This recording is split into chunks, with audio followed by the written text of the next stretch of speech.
Hello, everyone. What a great segue into my honor today to introduce to you one of my advisees, Rachel Staggers. From the moment you stepped onto campus for your freshman year, I knew that this day would come when I get to stand up here and share how awesome and wonderful you are. But it still has snuck up on me, and I still can't believe that your journey's almost done here. Especially when I first got to meet Rachel, she wasn't even a student here yet. She was visiting with her parents, with her to visit. I think it must have been a parents' weekend to visit your brothers and everything.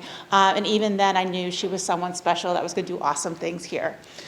One of my favorite things about teaching as an independent school is the opportunity to serve as an advisor and contribute to the support and guidance and development of the whole student. Each student comes with their own strengths, their goals and struggles, and some are easier than others. When Mr. Hanning told me that you would be my advisee, I love all my advisees equally, but I felt like I had won the advisee jackpot. I was so excited. I got a Staggers, yes! And their connection, your family's connection to the school has been so close and important one. And I'm so glad that I got to be part of that journey as well.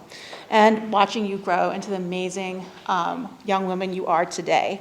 Rachel, you are many things to many different people. You're intellectually curious, diligent, quietly playful, fierce in the best sense of the word, especially we're on the lacrosse field and the volleyball court, and most importantly, you are grounded by your faith, which is your foundation and radiates from you like a beacon and infuses everything that you do as you serve all of us with love and kindness.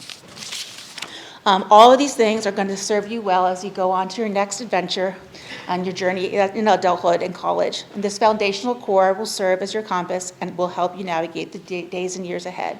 And if you're on your journey, don't let fear of the unknown deter you. Continue to lean on your faith and be bold, brave, curious, and lead with love.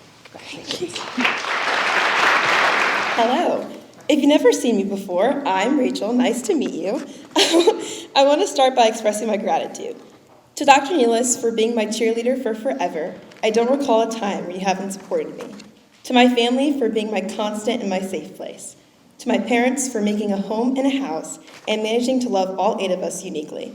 To my friends for making every day more bearable. To all of my teachers and coaches, past and present, for caring about students in a way I've never seen before until I came here. To everyone behind the scenes for your dedication to making our lives better. Thank you all.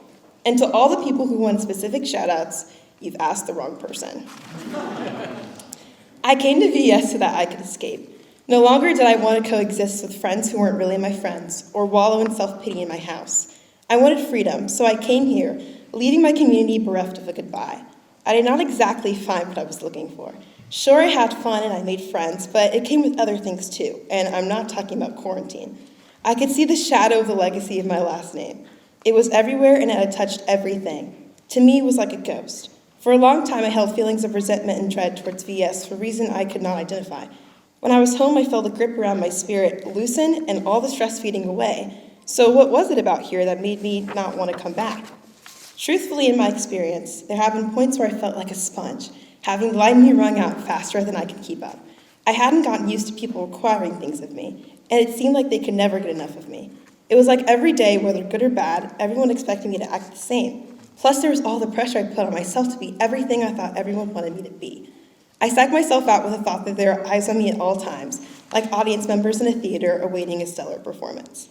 And so this is how I used to live in my head. It was impossible to live into, but I would also really get down on myself when I failed. I began to slip emotionally, playing fine to others while suffering when alone. Home was not a comfort anymore. It was my lifeline. Somehow, some way, I needed to change. Ironically, it wasn't until this year that I figured it out. Being on campus without my family was like swimming with no floaties. I felt like I was going to be tossed by the waves, or worse, drown.